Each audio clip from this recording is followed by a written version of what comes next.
Good morning, it's March 14th, 2022. This is To My Liberal Friends, and I'm John Haddo. As we all know, inflation continues to run rampant in the United States, and the latest figures put it just under 8% per year. One of the big drivers in the number is the cost of gasoline. And we've seen it jump from an average of $2.41 per gallon to over $4.25, with no end in sight to the increases. In some areas of the country, a gallon of regular gas now exceeds $5, and some experts say that will be the norm for the majority of the nation. If that's true, California's norm will be $6. The cost of gas is, in fact, a tax on the middle class and working poor. They have to buy gas to get to work and perform everyday functions in their lives. The higher cost of fuel is also driving up the cost of goods that everyone needs. I'm talking about food and the cost of heating and cooling your home. Some analysts now say that it's costing the average family close to $400 per month in additional expenditures. So what's the solution according to the administration? When asked this question, their response was very simple.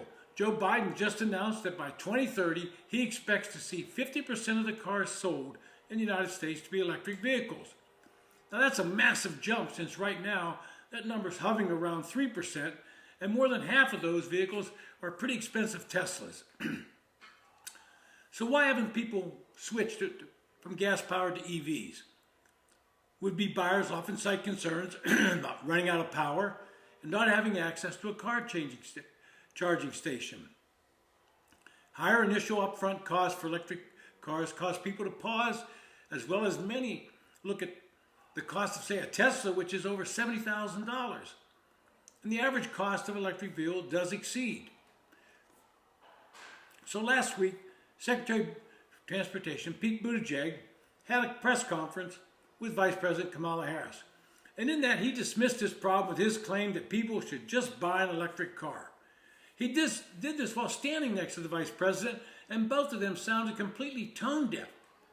In that conference, Harris said, and I quote, "Imagine a future, the freight trucks that deliver bread and milk to our grocery store shelves, and the buses that take our children to school and parents to work. Imagine all the heavy-duty vehicles that keep our supply line strong and allow our economy to grow. Imagine that they produce zero emission." Well, you all imagined it, end quote. Well, I think that's all in her imagination, which is what most of what she says is.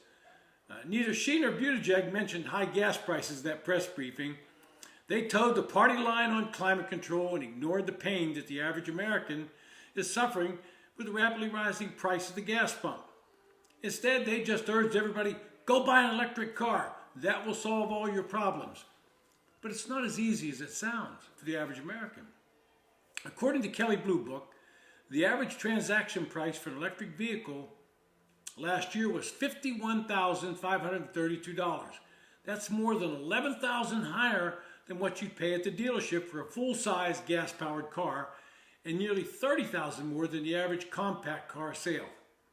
Now, I will admit the price of EVs are coming down, and auto manufacturers are trying to ramp up production of lower-cost vehicles. But that's going to take time, and it does nothing to address the problem you're facing today. But nobody in the administration seems to care about any of these problems. All they see is the long-term solution, and if you've got a short-term problem, tough luck. Now, the problem is that electric vehicle batteries will eventually require replacement, much like the battery of your cell phone or your laptop. And you don't hear anybody in the administration or any politician talking about that. The cost of replacing an EV battery can be very high, with many estimates ranging as much as $5,000 or more. And many automakers have warranties that will cover a battery replacement, but once that warranty's out, you've got to cover it yourself. This creates a secondary problem in the resale of electric vehicles. Buyers are going to be very wary about buying an older electric vehicle because of the potential for having to replace a very expensive battery. That means the value of that vehicle as it ages diminishes much more than a normal gas-powered vehicle. And when we look at lower-income families, they tend to buy used cars, which means they're going to have to shy away from an electric vehicle. Another issue is the short-term range of some of these vehicles. The numbers you see for various vehicles for sale show them getting at least just over 300 miles. But that's if you're not running everything that goes in your car like air conditioning.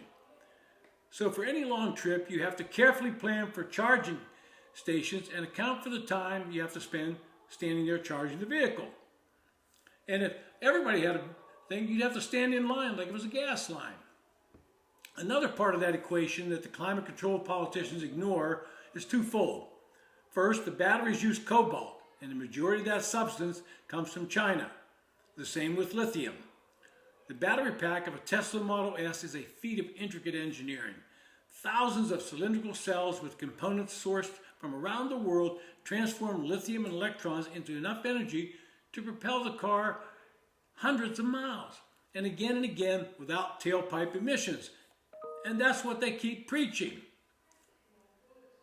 No emissions. But when the battery comes to the end of its life, its green benefits tend to fade a little bit. It ends up in a landfill.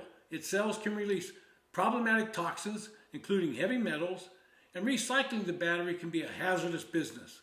Cut too deep into a Tesla cell or the wrong place, and it can short circuit, combust, and release toxic fumes. The government's going to have to develop a plan for either recycling these batteries, they currently are not designed to be recycled, or disposing of them, and they're, as I said, extremely toxic. Batteries differ widely in chemistry and construction, which makes it difficult to create an efficient recycling system because every one of them is different. And the cells are often held together with very tough and strong glue that makes it difficult to take them apart. That has contributed to an economic obstacle. It's often cheaper for battery makers to buy freshly mined materials than to use recycled material. Those batteries and millions like them will eventually come off the road, and they're a challenge for the world's electrified future. Automakers are pouring billions into this electrification with the promise that this generation of cars will be cleaner than their gas-powered predecessors. By the end of the decade, the International Energy Agency estimates there will be between 148 and 230 million battery-powered vehicles on the road worldwide. But that's still only going to make up 12% of the global automated fleet. But today, we're not looking at the long-term problems. We're not even looking at the short-term problems. We're just giving out platitudes, go buy an electric vehicle. So if you listen to Biden, Buttigieg, and Harris, everything sounds rosy, and they have a perfect solution. Just go to your bank, withdraw all your money, get that electric car, and life will be much simpler. Try telling that to the average American. This has been To My Liberal Friends. Thanks for listening.